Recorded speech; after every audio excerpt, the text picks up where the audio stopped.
Press the bell icon on YouTube and don't miss another update. Welcome to another episode of Editorial.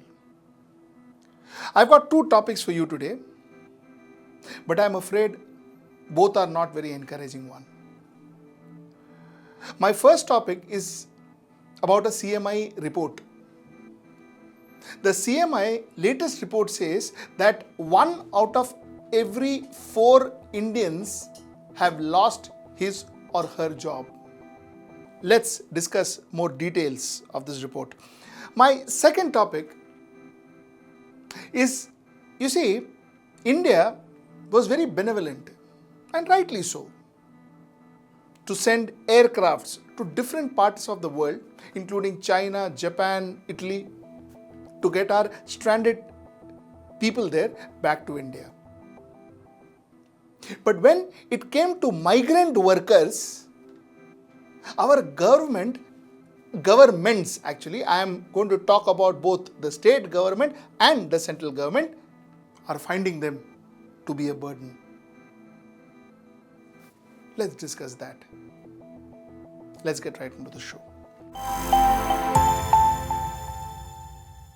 According to the monthly data released by the think tank Center for Monitoring Indian Economy, that is CMIE, they say that the unemployment figure of India has gone up from 23.5 in April to 27.1 in May. A statement given by Mr. Mahesh Vyas, the Managing Director and CEO of CMIE, where he said that the estimated loss of employment between March and April is 114 million jobs. Given that the total count of employment is around 400 million, the loss of 114 million implies that 1 in every 4 employed person lost their job. This is what Mahesh Vyas had to say, that 114 million people lost their jobs. So gradually, month on month after the lockdown, the unemployment figure is rising, and rising to dangerous level. Now, if you look at it from a state level, the top 3 states that shows maximum unemployment figure is 1, Tamil Nadu. Tamil Nadu shows an unemployment figure of 49.8%. Almost half of Tamil Nadu is unemployed. Jharkhand shows a figure of 47.1%. Bihar, a figure of 46.6%. Now, the lowest unemployed states are Punjab 2.9%, Chhattisgarh 3.4%, and Telangana 6.2%. Now, let's look who exactly lost their jobs.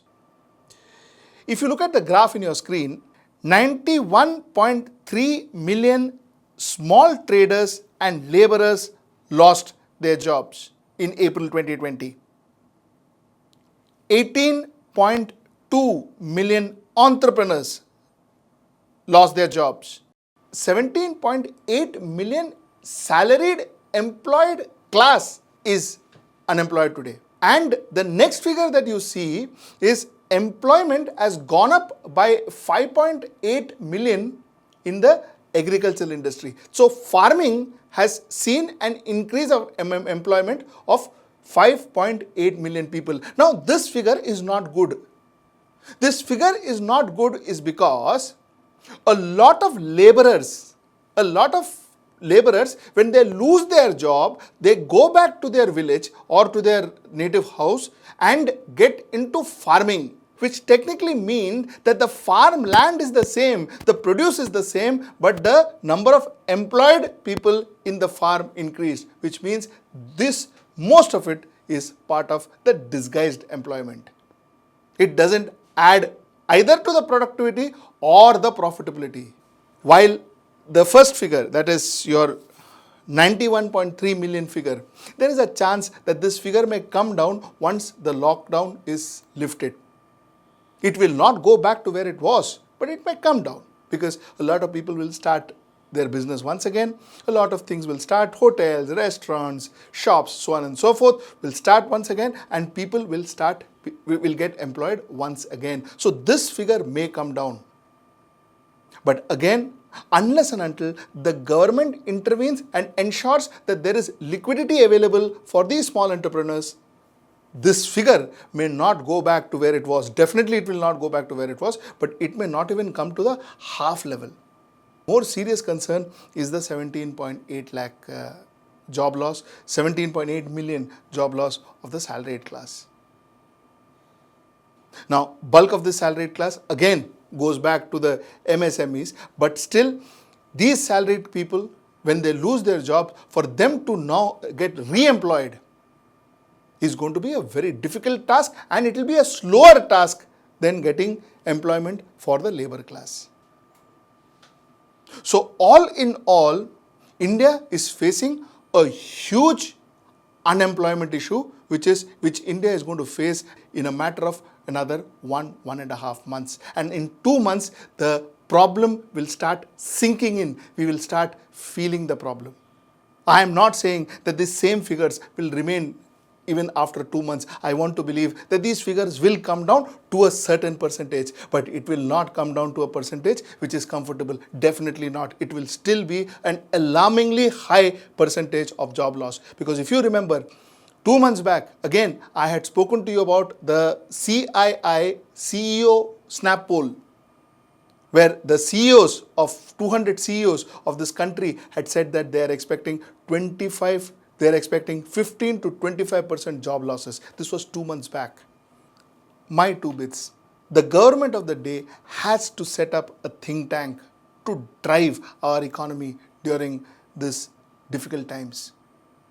A think tank that is beyond party lines, that is beyond ideology lines, and that could be people who possibly the government doesn't like, but those kind of people should be incorporated. The government has to ensure that the investors globally feels secure to invest in India. We lost the opportunity with 300 companies going out of China and went everywhere in the world. Not one single company came to India. So we need to create confidence for investors to invest in India. That will ensure money flows into India. 2, monetary policies that will ensure that there is enough liquidity in the marketplace. 3, to reduce compliances, especially over the MSMEs, and ensure that they have ease to work and do their business.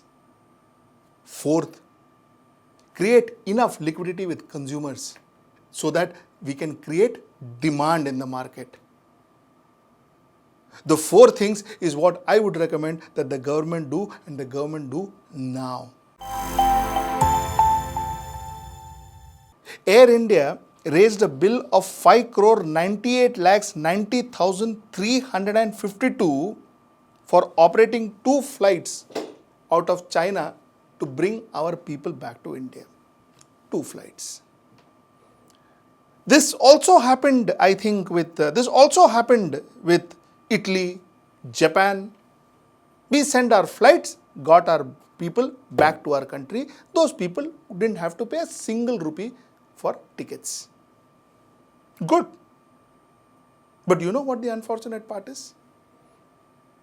The unfortunate part is a poor migrant worker in Mumbai who has to go back to his village, possibly in Bihar, doesn't have the same privilege.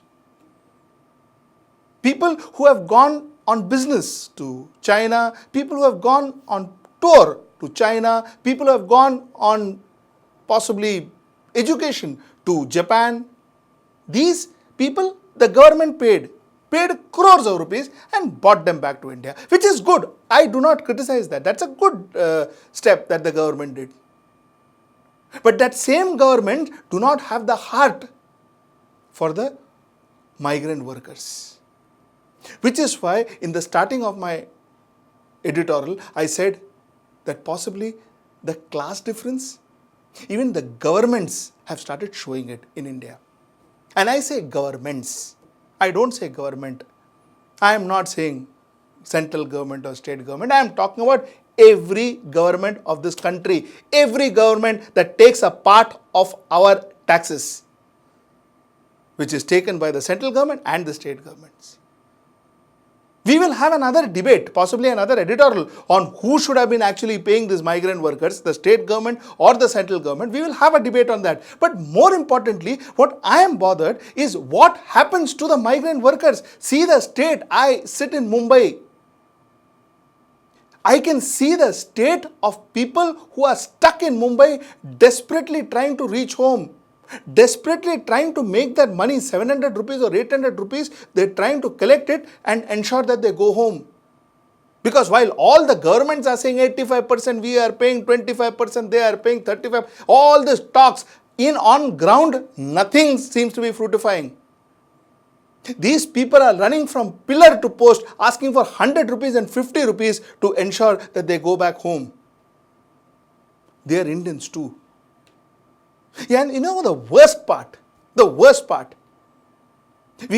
have been saying, and I think almost everybody who has been on ground has been saying that these people have not got their salaries for months. In fact, a lot of people I have met, most of them from February. From February, they have not got their salaries. February, March, April, May. 4 months, no salaries. How are you expecting them to go back home?